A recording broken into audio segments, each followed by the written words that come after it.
"All right, my son, gather round," Mama said, her voice dropping to a low, theatrical whisper. "Your mother has seen some things, heard some things, that would make your American blood run cold. You want creepy? You want horrifying? Let me tell you about the shadow weaver of Oshogbo." It all started in the bustling market of Oshogbo. Not the fancy modern market you see today with its smooth concrete and orderly stalls, but the old one.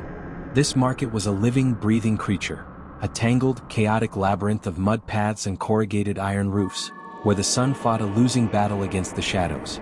The air itself hung thick and heavy, a powerful, intoxicating perfume compounded of smoked fish, potent local spices like atarodo and ginger, the earthy scent of drying cocoa beans, and the inescapable presence of human sweat. It was a place of endless noise, the cheerful, rhythmic clanging of the metalsmiths, the shouted prices of the vegetable sellers, the ubiquitous calls of the hawkers, and the constant, low-level chatter of 1,000 tongues bartering, gossiping, and laughing. Even amidst that deafening life, there were whispers, always whispers, about one particular figure, Mama Ekaette. She was known as a seamstress, an undisputed master of fabrics. Her reputation was that she could take the most common osso oak or ankara and transform it into a gown fit for a queen, her fingers moving with impossible speed and precision. But her shop, it was utterly different from everything else. It was tucked away in a neglected, shaded alley off the main thoroughfare, and it felt like a dark, deep pocket in the cloth of the market itself. It was always shrouded in shadow, perpetually cool and dim, even when the fierce Nigerian sun was beating down and baking the rest of the market stalls to a crisp. It was as if the intense light, or perhaps the joy of the day, actively avoided that small, curtained doorway. The most unnerving element, though, were the mannequins. They weren't the smooth, faceless plastic figures you see in American department stores. These were old, made of heavy, polished wood, carved with an unsettling degree of detail. Their limbs were slender, their bodies stiff, and their faces were painted with traditional, wide-eyed expressions. They were always dressed in Mama Ekaette's most intricate, beautiful, and sometimes darkest creations. But their eyes, painted a deep, glossy black or sometimes a chilling, pale white, seemed to hold a terrifying sentience. They didn't just stand there, their gaze felt heavy. As you hurried past, trying to avoid the damp chill that emanated from the shop, you couldn't shake the sensation that those dark, unblinking eyes followed your movements, tracking you until you rounded the corner and disappeared back into the protective noise of the crowd. They looked not like displays for clothing, but like quiet, permanent sentinels guarding the unsettling secrets Mama Ekaette kept inside. Now listen close, because this is where the fear truly begins to weave itself in. My own aunt, God rest her vibrant soul, was a remarkable woman. You have to understand the context. In Nigeria, clothing is more than fashion. Its status, its history, its power. My aunt was known across the entire compound, across our section of Oshogbo, for her exquisite, almost legendary taste in fabrics and styles. When she dressed, people stopped talking. She was known as a trendsetter, a woman who carried herself like royalty. So, when her favorite cousin was getting married, a huge, multi-day affair, my aunt decided she needed a gown that wasn't just beautiful, but utterly unforgettable. A gown that would silence the room. There was only one person who could meet that kind of demand, Mama Ekaette, the shadow weaver. My aunt, named Wumi or Wumi for short, approached the dark little shop with a mixture of excitement and trepidation. She stepped past the curtain, the noise of the market instantly dying behind her. Inside it was silent and cold. Mama Ekaette, thin and dark, was waiting, her hands already poised over her monstrous old sewing machine. Wumi didn't just pick a fabric, she secured a masterpiece. It was a custom-made ankara print that had been recently imported, a blend of rich, deep indigo, the color of the midnight sky just before dawn, and lavish, shimmering gold embroidery that depicted ancient Yoruba symbols and flowing, abstract patterns. The quality of the cotton was incomparable. It had a weight and texture that made it feel like liquid silk, and the gold seemed to catch and trap every flicker of light. It was, without exaggeration, the most beautiful, most commanding piece of cloth Wumi had ever laid eyes on. She imagined the dress, a powerful silhouette, making her look not just fashionable but almost magical. The price was enormous. Wumi paid a truly hefty sum, a sum that made her husband raise an eyebrow, paying a significant portion up front. Mama Ekaette nodded, her movements minimal, her eyes never quite meeting Wumi's, instead darting to the fabric roll. She promised the dress would be ready in exactly 3 weeks, precisely by the night of the upcoming full moon. A cloth this magnificent, Mama Ekaette had rasped, her voice like dry leaves scraping pavement. Needs the moon's full light to set the gold in place. Wumi left feeling a thrilling rush, already picturing herself at the ceremony. 3 weeks felt like 3 years. Finally the day arrived. The sky was clear, the stars were out, and the moon hung fat and luminous, a perfect silver circle in the sky. It was the night the dress was promised. Wumi, dressed in simple clothes but radiating anticipation, hurried back to the quiet corner of the market, past the unnerving mannequins and into the shadowy shop. She expected to see the finished gown hanging majestically. She expected Mama Ekaette to gesture proudly. What she found was only Mama Ekaette, sitting at her machine, stitching a small, nondescript piece of black cloth. The gold and indigo fabric was nowhere to be seen. No trace of it on the tables, no roll in the corner, no dress hanging from the rafters. It was simply gone.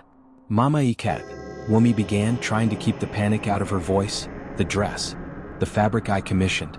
It is the full moon tonight. Mama Ekaette did not stop sewing. Her foot kept the rhythm of the machine steady, a quiet, metallic thump-thump-thump. She stitched to the end of her current line, tied a knot, and finally slowly lifted her head. Her face, usually expressionless, now held something utterly unsettling. It wasn't confusion or apology or even anger. It was a look of deep, ancient satisfaction. The dress. Mama Ekaette asked, her voice the same dry rasp. The dress is not ready, my dear. But you promised. Where is the fabric? The indigo and gold? I paid you almost everything, Wumi pleaded, her voice rising in distress.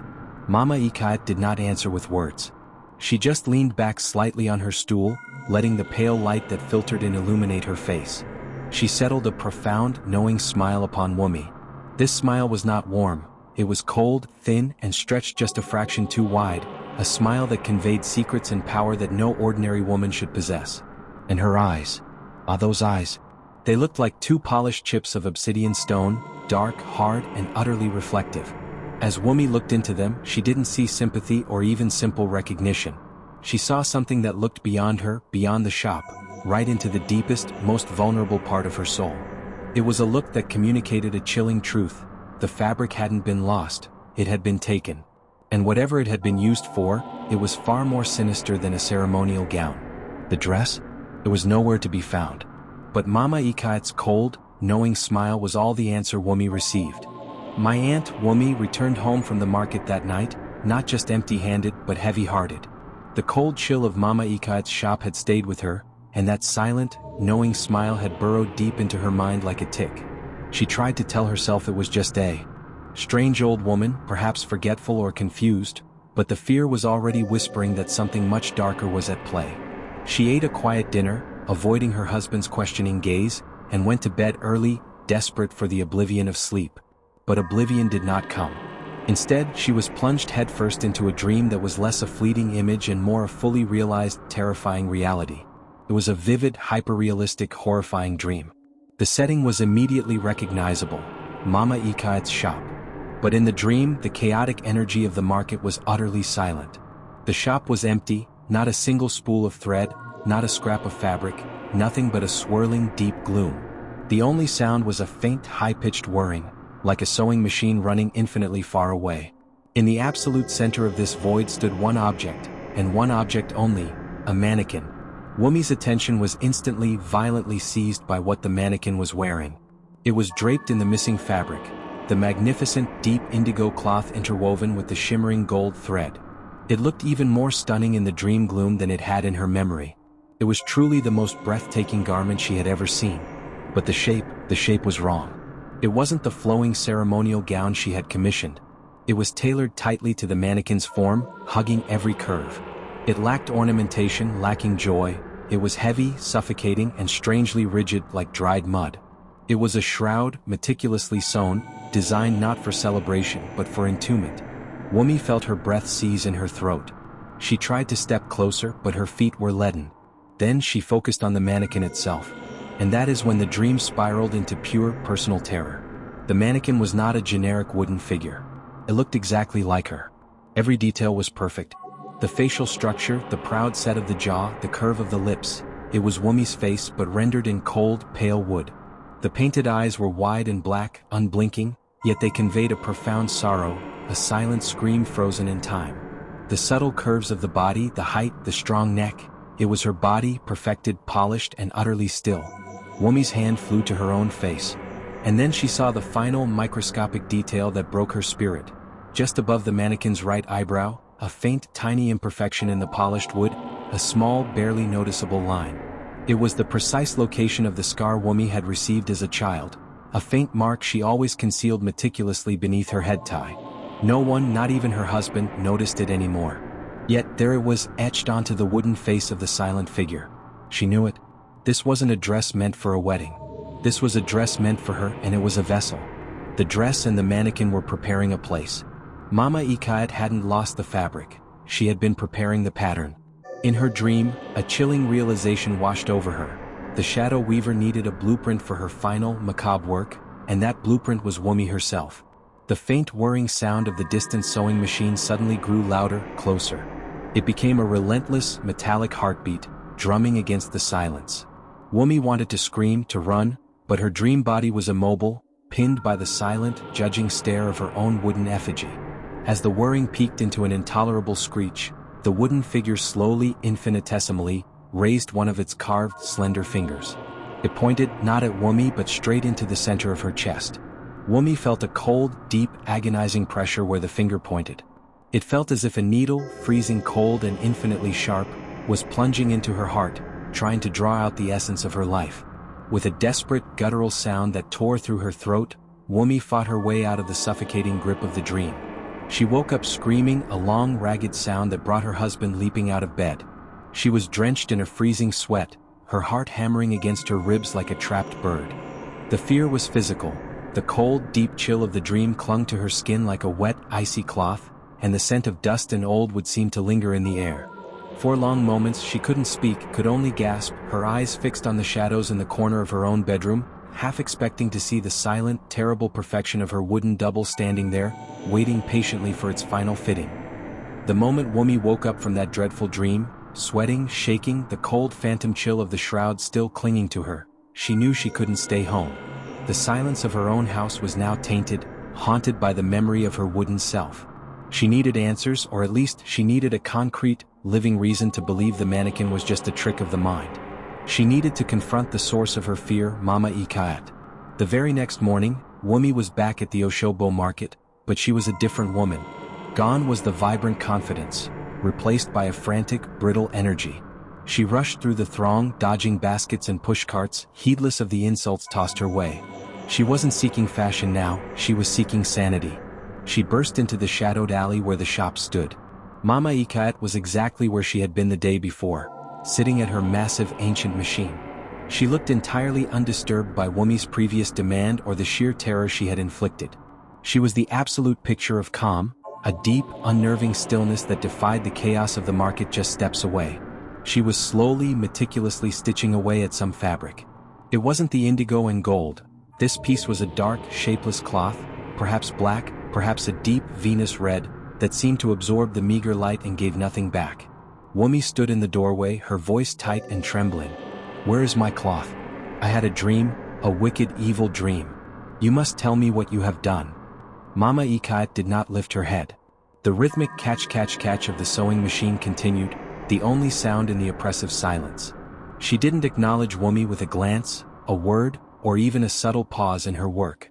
Her indifference was an insult, a profound declaration that Wumi's terror was utterly beneath her notice. This cold dismissal was more terrifying than any scream. Wumi felt a wave of helpless rage and profound dread wash over her. She stood there, trembling, when suddenly, a small, firm hand gripped her arm from behind and pulled her roughly away from the shop entrance. It was Aya Tolu, a childhood friend who owned the stall selling yams and tomatoes just a few meters away. Aya Tolu was a tough, boisterous woman, not easily frightened, but her grip was shaking, and her eyes were wide with raw, naked fear. They weren't just wide, they were rolling slightly, darting nervously towards the dark entryway of Mama Ekaette's shop, as if expecting the shadows themselves to reach out. "Sister, Wumi, get away from there," Aya Tolu hissed, dragging Wumi behind a tall stack of baskets, the smell of fresh soil and tuberous roots suddenly a grounding but insufficient comfort. "Tolu, you must tell me what she has done with my fabric." "I saw myself," Wumi started, her voice breaking. Aya Tolu clamped a hand over Wumi's mouth, her own face inches away, her breath coming in ragged gasps. Hush! Do not speak her name near that place. Not loud enough for the dust to hear. She lowered her voice to a strained, almost inaudible whisper, forcing Wumi to lean in, amplifying the intimacy and the sheer horror of the secret she was about to share. Wumi, you must listen to me. Leave it, sister. Leave the cloth. Do not ask for it again. Do not look into that shop again. Ayatolluh's eyes, usually full of light and laughter, were now shadowed by an ancient, paralyzing terror. Mama Ekaette, she doesn't just sew clothes for the wealthy to wear to a party. They say she doesn't just cut fabric. They say she weaves fates. The words hung in the humid air, colder than any ice. Weaves fates. Ayatolluh continued, her words tumbling out. In a rush of dread, the urgency almost physical. There was a woman decades ago, a beautiful young bride. She complained about the fit of her wedding wrapper. 2 weeks later, she vanished. They say Mama Ekaette had fashioned a doll in her image, and every time the seamstress pushed the needle through the doll's heart, the real bride felt the pain, until finally, the thread was cut. Ayatolluh's voice dropped even lower, becoming a shuddering confession. It is said that when she receives a particularly rare or beautiful fabric, a cloth that catches her eye, she doesn't see a dress. She sees a life. She sees a new pattern for her collection. She gripped Wumi's shoulders, her nails digging in. You paid a fortune, Wumi, and you gave her your measurements, your pattern. You offered her your essence. And sometimes, sister, when Mama Ekaette finds a beautiful design that pleases her, she needs to finish the pattern. And to finish the pattern, she needs the one who started it to be perfect. She needs the stillness that only comes with death. The fear Wumi had felt in the dream, the cold, icy needle plunging into her chest, was now purged and replaced by a horrifying, concrete understanding. This was not a dream. This was a supernatural transaction, a known evil in the hidden corners of the market. Mama Ekaette hadn't lost the cloth. She was incorporating it into a shroud for the person who had commissioned it. The mannequin was not a warning, it was a promise. Wumi could only stare at her friend, the sheer, crushing weight of this supernatural revelation leaving her utterly breathless. The fear had transcended panic. It was now a deep, petrifying certainty that her life was now measured in the length of a single invisible thread that Mama Ekaette held in her shadowy hand. Now, you know Wumi. She was a strong Nigerian woman, not given to fainting or hysteria. She listened to Ayatolluh's trembling warning, she felt the chill of fear, but deep down her stubbornness, her pride, refused to let a simple, dusty old seamstress win. Ayatolluh's story about a long-vanished bride sounded like old market gossip, fueled by fear. Wumi refused to believe her fate was literally being sewn by a woman who wouldn't even return her calls. The dream, she rationalized, was simply a terrible reaction to the loss of her expensive fabric. But she couldn't stop thinking about the shroud. So, despite the prickling terror and the frantic warnings, Wumi went back. She had to. She had to prove to herself that the mannequins were just wood, the whispers were just wind, and the dress was merely delayed. She approached the shop late in the afternoon, when the market was starting to thin out, the shadows already stretching long and blue. She marched right up to the entrance, ignoring the cold dread that coiled in her stomach. She pushed past the heavy velvet curtain that served as the shop's door, a dense, sound-absorbing thing, and stepped inside. The shop was different. It was darker than usual, a profound, suffocating gloom that pressed against the eyes. It was utterly silent. The rhythmic catch-catch-catch of the sewing machine was absent, replaced by a deafening, expectant stillness. The air inside felt heavy, stagnant, smelling faintly of old oil, dust, and something indescribably metallic like dried blood or iron. Wumi's breath hitched. Her eyes, adjusting slowly to the gloom, scanned the center of the room. And there it was. It wasn't the lonely, terrifying wooden duplicate she'd seen in her nightmare. No. In the absolute pinpoint center of the floor, bathed in a single pale shaft of light filtering down from a hole in the ceiling, stood a new mannequin. And it was dressed. It was wearing the dress, the magnificent indigo and gold ceremonial gown. Wumi felt a powerful, conflicting wave of emotions crash over her. First, relief, the fabric wasn't lost. Then a breathless awe. The dress was not merely finished, it was transcendent. Mama Ekaette hadn't just sewn it, she had sculpted it. The deep indigo was richer than Wumi remembered, the gold embroidery blazing with an inner light that seemed impossible in the dark room. The gown flowed perfectly, cascading to the floor, radiating a sinister, flawless beauty that was almost painful to behold. It was without a doubt the most exquisite, dazzling and terrifying garment Wumi had ever laid eyes upon. She took a slow, deliberate step closer, her focus riveted on the craftsmanship, momentarily forgetting her fear. But as she drew near, the terrible chill of the dream returned. She looked up at the mannequin's face. It was not her. And the realization that followed was 1,000 times worse than the dream. The mannequin's face was still wood, polished and unnerving, but it was sculpted to resemble another woman, a young woman with a delicate, oval face and high cheekbones. Wumi felt a horrifying, sick familiarity bloom in her chest. She recognized the face instantly. It was Ifeoma. Ifeoma was a radiant young bride from a neighboring village, a popular, vivacious girl whose wedding had been scheduled for the weekend after Wumi's cousin's event. And just a week ago, Ifeoma had been reported missing, vanished on her way to Lagos for her final wedding preparations. The police had searched, the family had wept, and the market had buzzed with the tragic news. Now here she was, in a sense. The silence in the shop magnified the sickening clarity of the situation. The mannequin was a perfect, life-sized effigy of a woman who was missing, a woman who had simply ceased to be. And the gown, Wumi's commissioned gown, made from her expensive, beautiful fabric, was Ifeoma's new, eternal dress. The relief Wumi had felt instantly evaporated, replaced by a paralyzing, ice-cold certainty. Mama Ekaette hadn't been weaving Wumi's fate. Not yet.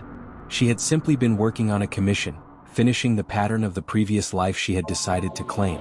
A shadow shifted in the back corner of the shop. Mama Ekaette emerged, moving slowly from the deeper darkness. She approached Wumi without a sound, her eyes, chips of obsidian, fixed on the finished gown. She didn't speak a word about the missing Ifeoma or the cloth. Instead, she lifted a spindly, dark hand and gently stroked the indigo fabric near the mannequin's waist. She looked up at Wumi, her thin lips spreading into that chilling, silent smile that promised terror. "It is ready for the showing, my dear," Mama Ekaette whispered, her voice barely a breath. "Soon, it will be time for the next commission to begin." The unspoken message slammed into Wumi with the force of a physical blow. The mannequin was not the end result of the weaving, it was the display. And Wumi's life, her face, her pattern, her vibrant being, was next on the order form. The air in the shop was suddenly too thin. Wumi could only stare not just at the stunning, sorrowful effigy of Ifeoma, but at Mama Ekaette, whose eyes now held a chilling, hungry light. The shadow weaver was admiring her work, and that work was another woman's final resting place. A crushing, icy dread settled in Wumi's stomach, heavier and more paralyzing than any fear she had felt before. This was not a dream or a superstition. It was a visible, tangible horror. The realization that Ifeoma had been sacrificed for the sake of this flawless gown made Wumi's knees weak. She forced herself to move to break the spell. She took one final, agonizingly close look at the dress, hoping to find a flaw, a thread misplaced, a reason to dismiss the terror as the work of a madwoman.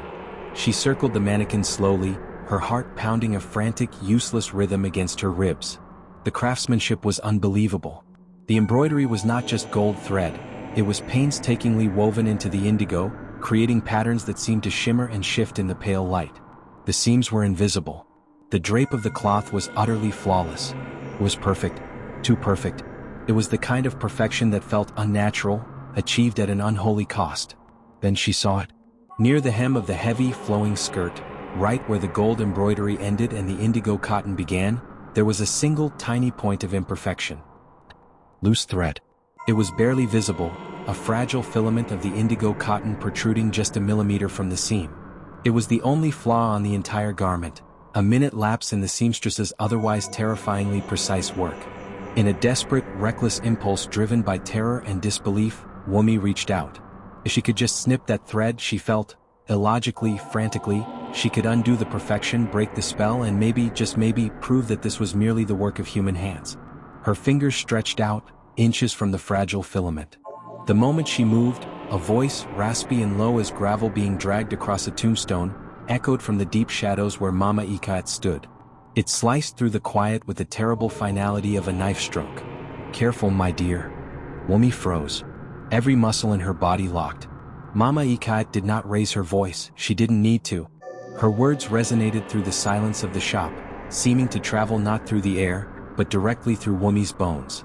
Every stitch has a story, and some stories are best left undisturbed. The meaning was clear, brutally obvious, and petrifying. That thread was not a mistake, it was a connection. By touching it, Wumi risked unraveling not just the garment, but the dark magic that held Ifeoma's essence in place, and perhaps drawing that horror directly onto herself. The shadow weaver was not just guarding the dress, she was guarding the sanctity of her horrific creation. Wumi snatched her hand back as if scalded, the phantom prick of the needle already stinging her fingertips. She stared at the thread, no longer seeing a flaw, but a live wire connected to a silent, tragic death. The warning was absolute. In this shop, time was measured not in seconds, but in the final chilling snip of the thread. The air was heavy, thick with Mama Ekaette's silent threat. Wumi didn't wait for another word or another movement. Every instinct, every primitive survival mechanism, screamed at her to flee. She turned and ran out of that oppressive shop as if the devil himself, or perhaps the cold, unblinking mannequin, were right behind her. She tore through the heavy velvet curtain and burst back into the noise and heat of the market, sucking in lungfuls of the spicy, sweat-soaked air, the air of life, messy and chaotic but real. She ran until her lungs burned and her legs failed her, finally collapsing against a brick wall far from the shadow weaver's dark corner. She had been warned, she had seen the proof, and she had escaped the final snip of the thread.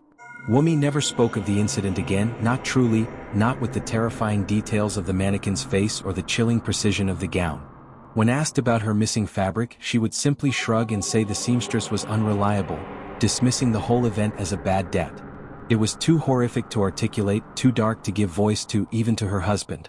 But the silence did not bring peace. 4 weeks afterwards, Wumi was haunted by a profound and insidious dread. She swore that she felt an invisible, unseen thread constantly attached to her, thin as silk but strong as iron, pulling at her core. It was a subtle, unnerving sensation, a persistent, physical tugging that pulled her attention, her footsteps, and her thoughts perpetually towards the market. It was psychological torture. She would find herself walking absent-mindedly, only to realize she was heading down the exact alley toward Mama Ekaette's shop. She would have to wrench her mind and her body away, her palms sweating, feeling the pulse slacken only when she turned a corner. The terror continued in her sleep. Wumi would wake up repeatedly in a cold sweat, her body rigid with tension, convinced she could hear a sound that wasn't there. It was the soft, rhythmic, unmistakable hum of a sewing machine, catch catch catch, running infinitely far away but infinitely close, a tireless, ghostly rhythm that seemed to be measuring out her remaining time. She would throw off the covers, check the corners of her room, and stand by the window desperately listening to the normal night sounds of crickets and distant traffic, until the illusion faded. From that day forward, Mama Ekaette's shop became a toxic zone. Wumi always altered her route when going to the market, crossing deliberately and swiftly to the opposite side of the street, head bowed, eyes fixed on the ground. She would hold her breath until she was well past the dark corner, terrified that even a casual glance might re-establish the connection and allow the shadow weaver to find the fragile, invisible thread still tethered to her soul. She knew that her life was hanging by a delicate, metaphysical filament, and the next stitch belonged to her. And that, my son, is the chilling truth about the shadow weaver. My aunt survived, yes. She lived a full life, but she carried the indelible scar of that terror, the knowledge that she had skirted the edge of a fate woven in gold and indigo. They say Mama Ekaette still sews. That cold truth echoes across the decades, a constant whisper in the back alleys of Oshogbo. If you were to visit the old market today, you would find her there, tucked away in that deep, shadowed corner. She still sits at her ancient, tireless machine, a thin figure hunched over dark cloth, her eyes, those chips of obsidian, forever fixed on the work before her. She is a silent, permanent fixture, a known danger the community accepts with a shuddering dread. And the horror continues. Every now and then, the market falls still for a different reason than gossip or celebration. It happens when a particularly rare and beautiful roll of fabric, a masterpiece of color and weave, is reported missing from a vendor's stall. And it happens when a person vanishes without a trace, often someone vibrant, full of life, someone who had recently commissioned a dress, or even someone who merely paused too long by Mama Ekaette's door. When these disappearances occur, the local whisperers know exactly where to look. Quietly, morbidly, they look toward the shadow weaver's shop. Because shortly after such an event, a new, exquisitely dressed mannequin appears in her window. It might be wearing a dress of stunning silk or shimmering osso oak, its craftsmanship flawless, radiating in almost unholy perfection. But it is always the face that tells the silent, chilling story. Though carved of wood, the mannequin bears a distinct, eerie resemblance to the newly missing person. Its eyes, wide and unblinking, seem to hold the silent, final memories of a life that was claimed.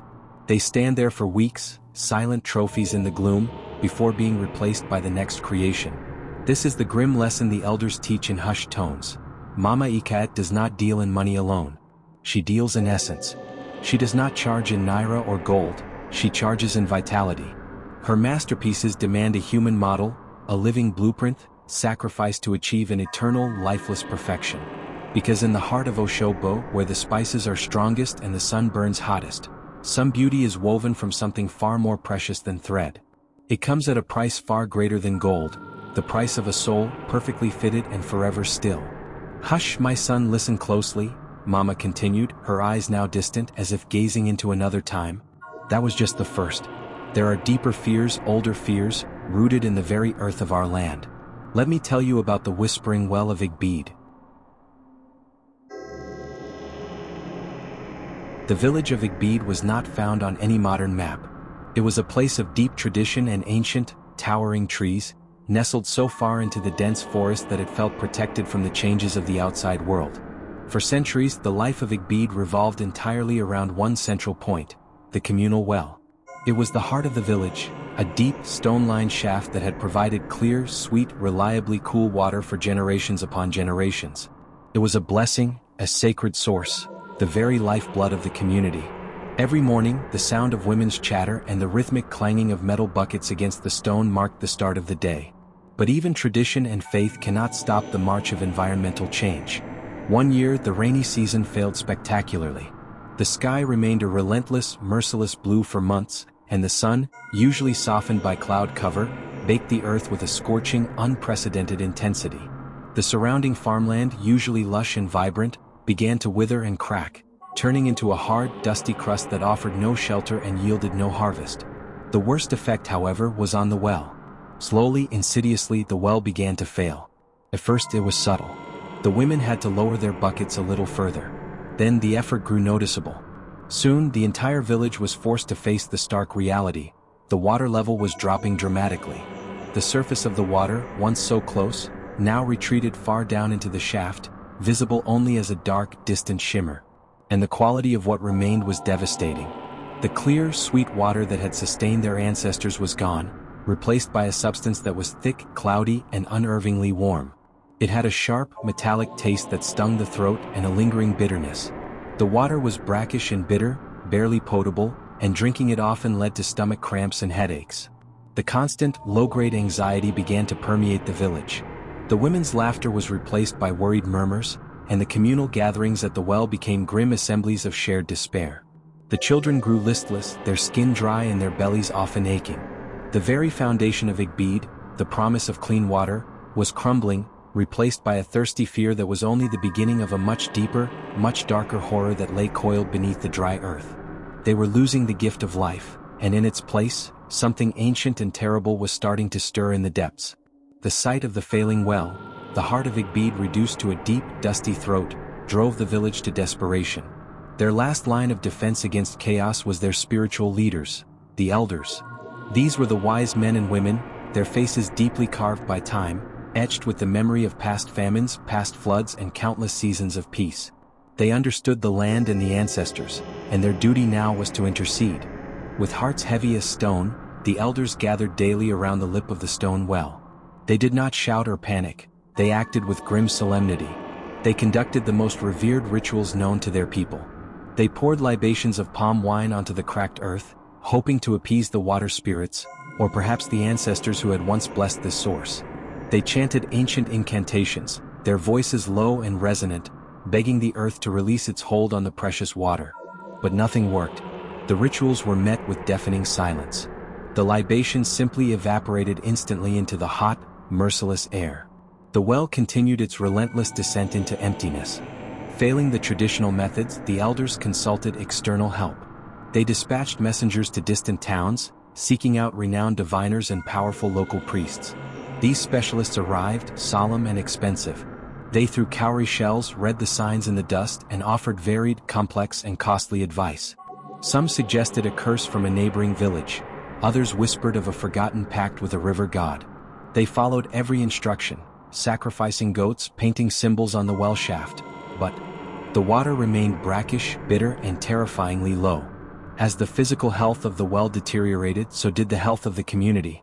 The villagers began to sicken rapidly. The tainted water brought stomach-churning illness, leaving the children weak and the strong adults lethargic. Their once vibrant energy was replaced by a slow, dragging misery.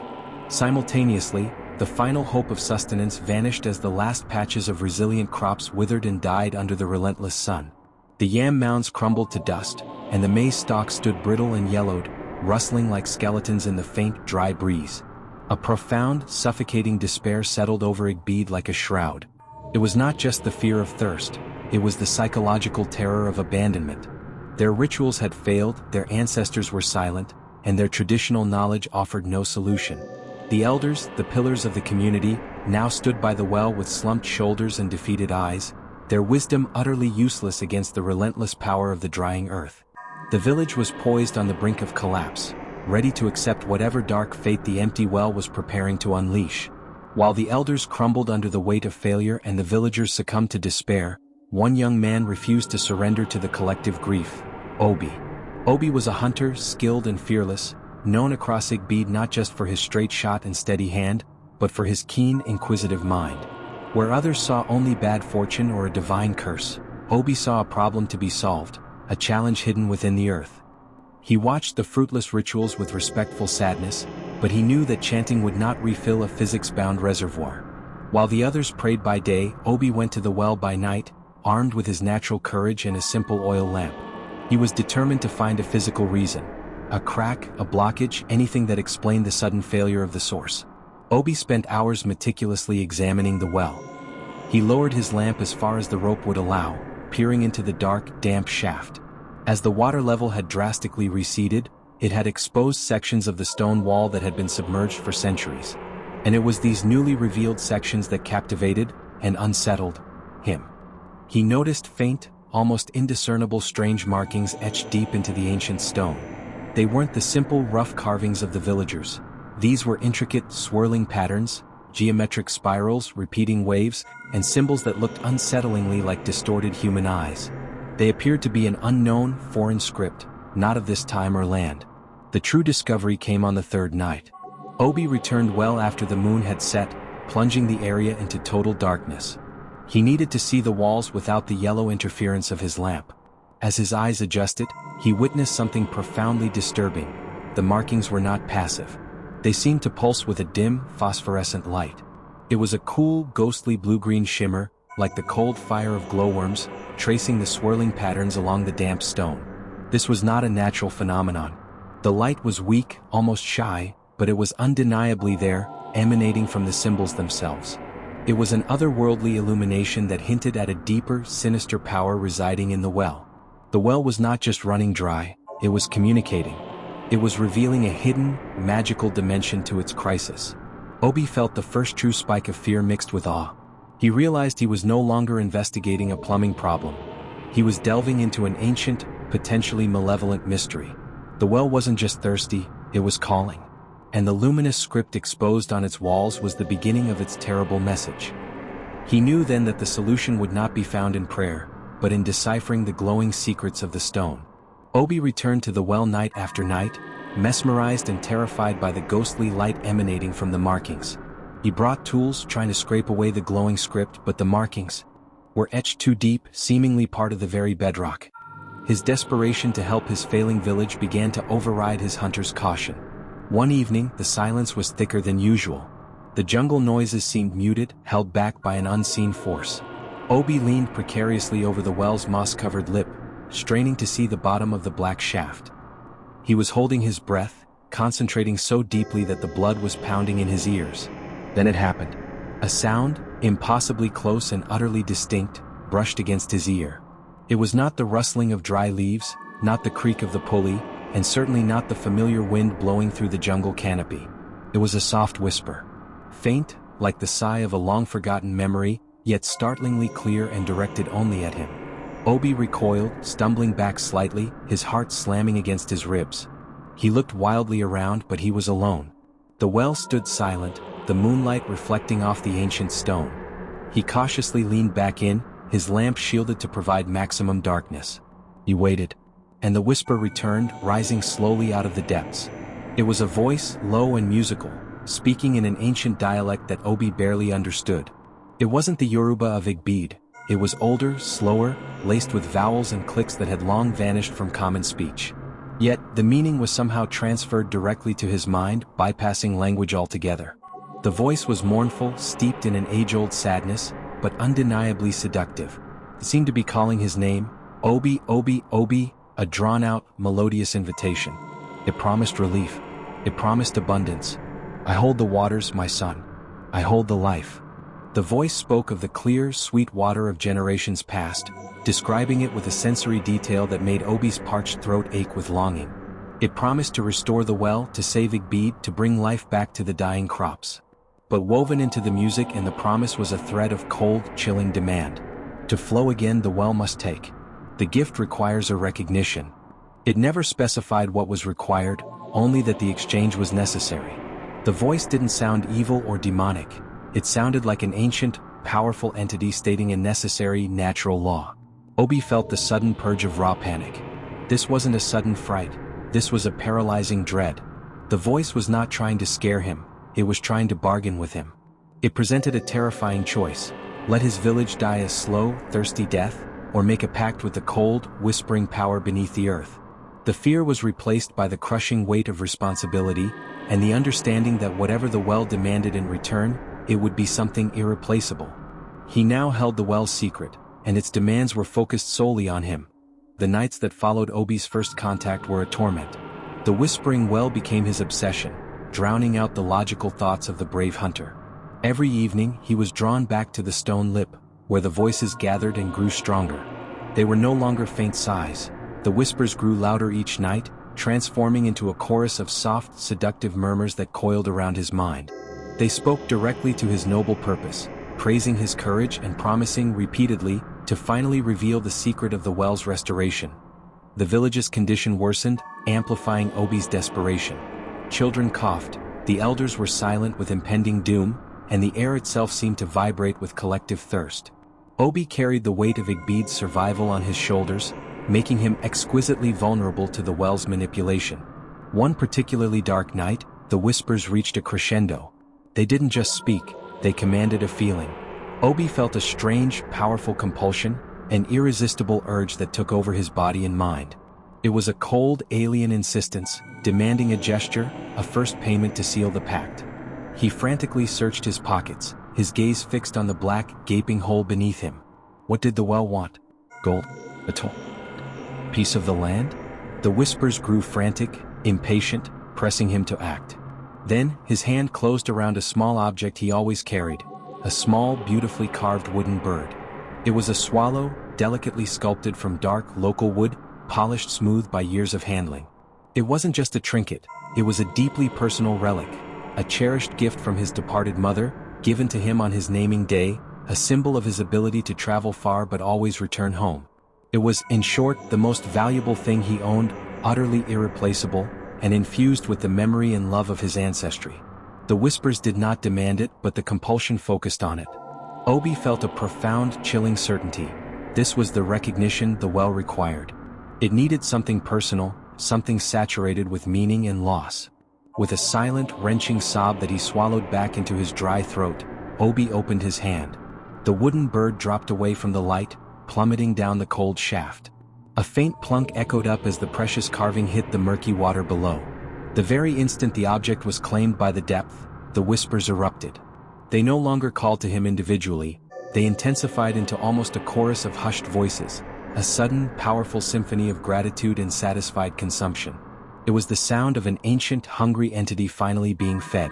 Obi backed away, trembling, his hands empty, his chest hollowed out by the sacrifice.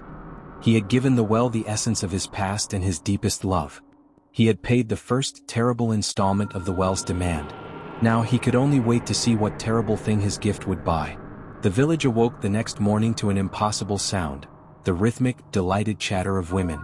It was a sound that had been absent for weeks, now ringing with disbelief and pure, unadulterated joy.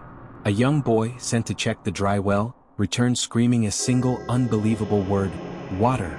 Obi, exhausted and emotionally drained from his terrifying nocturnal pact, rushed to the center of Igbede. What he saw defied belief, silencing his fear for a precious moment. The well was full. Not just half full or slowly dripping, but completely overflowing. The water level crested the stone lip, and a clear, powerful stream cascaded over the sides, pooling into the dusty earth. It was more abundant than ever before, bubbling with the vigor of an endlessly renewable source. A joyous, overwhelming cry erupted through Igbede. People laughed, wept, and shouted praises to the sky. The elders, defeated just yesterday, were now on their knees, thanking the ancestors and the spirits for the sudden, divine intervention. Buckets and gourds were plunged eagerly into the miraculous flow, and the sound of the sweet water sloshing filled the air. Life had been returned. But amidst the celebration, Obi felt a cold, sharp dissonance. He watched his people drink greedily, but his hunter's intuition, honed by years of trusting his gut, told him that this miracle was a counterfeit. He approached the well slowly, drawn by the water's strange beauty. The liquid itself was clear, even more translucent than the water he remembered from his childhood. Yet, as the morning sun hit the surface, Obi noticed something profoundly unsettling. The water had a faint, subtle iridescent sheen. It wasn't oily but rather a cold, internal glimmer, like liquid moonlight mixed with mercury. He hesitated, but the thirst was too deep, the necessity too great. He cupped his hands and scooped up a drink. The water was indeed sweet, chillingly so, and banished the dryness in his throat instantly. But as he held it, he felt a strange, cold, tingling sensation across his palms. It wasn't unpleasant, exactly. It felt like a powerful electric current, invigorating yet deeply alien, pulsing with the same ghostly blue-green light he had seen in the well's markings. Obi drank, saving his village, but the cold sensation lingered long after the water was gone. He knew this water was powerful, but he also knew it wasn't a blessing. It was the product of a transaction, a bargain sealed with his mother's memory. The well had delivered, but the gift was tainted, carrying with it the cold, magnetic touch of the whispering entity below. The price, he suspected, was only beginning to be paid. The initial joy in Igbede was explosive, but it was short-lived. The villagers drank deeply, and instantly their strength returned. The sickening effects of the brackish water vanished, and the community was revitalized. Yet, as the scorching days turned into weeks, subtle, creeping changes began. They were slight enough that no one, except perhaps Obi, noticed them at first. The most unnerving changes were in the eyes. The villagers' eyes, once warm and heavy with worry, now seemed a little too bright, unnaturally luminous, especially in the evening light. Their faces grew paler, smoother, almost doll-like. Their normal, boisterous chatter was replaced by quiet, efficient movements. And their laughter, when it came, was chilling. It was thin, sharp, and quick, lacking any genuine warmth or joy, like the sudden snap of a dry branch. They grew withdrawn, their strong communal spirit beginning to fray. They ceased gathering around the central fire for stories and songs. Instead, they began preferring the stillness of night. They would linger outside long after sunset, staring toward the well, drawn by an unspoken, cold magnetic force. The children in particular became silent and strangely obedient, but their games grew obsessive. They would spend hours meticulously arranging stones or staring into the darkness, completely unlike the noisy, playful children Obi remembered. Then came the disappearances. Small, precious objects would vanish without explanation from their homes. A mother's heirloom silver bracelet, a man's newly carved hunting charm, a child's favorite brightly painted toy. There were no forced entries, no signs of theft. The items simply weren't where they were supposed to be. Obi, watching his family and neighbors transform, finally discovered where the objects went. Driven by the cold, nagging intuition of the unseen threat, he visited the well at dawn. He peered down at the water, which still bubbled and retained its faint, iridescent glow. Submerged just below the surface, clearly visible in the clarity, were the missing items. The silver bracelet, the hunting charm, the child's toy. They lay there, resting at the well's lip, glistening in the eerie blue-green light, claimed as tithes. The well was not just demanding sustenance, it was demanding sacrifice. It was taking the villagers' most valued possessions, one by one, slowly draining them of their emotional anchors, their memories, and their very human essence. Obi realized with a terrifying finality that the water was not a simple gift. It was a powerful, magnetic current, drawing the life, joy, and value out of Igbede piece by precious piece. The well was not sustaining the village, it was enslaving it. Obi stood by the well, but he no longer saw his neighbors. He saw echoes. He had watched his village transform from a community of vibrant, arguing, laughing people into silent, smooth-faced automatons. The truth struck him with a chilling certainty. The well demanded a price, and that price was far steeper than gold or even cherished trinkets. It wasn't just objects that were missing, it was something intangible, something vital from within them. The whispering entity was not accepting material wealth, it was harvesting their memories, their passion, their human spirit. Their laughter was sharp because the joy was gone. Their eyes were bright because the inner fire of their personalities had been extinguished and replaced by the cold, alien luminosity of the well's water. They were alive, yes, but they were not truly living. They were merely husks, sustained by the endless bounty of the well, their bodies performing the motions of life while their souls were slowly, insidiously being drawn down into the earth, tethered forever to the whispering voice beneath the stone. Igbede was saved from thirst, but condemned to an eternity of cold servitude. Obi realized he had not found a miracle.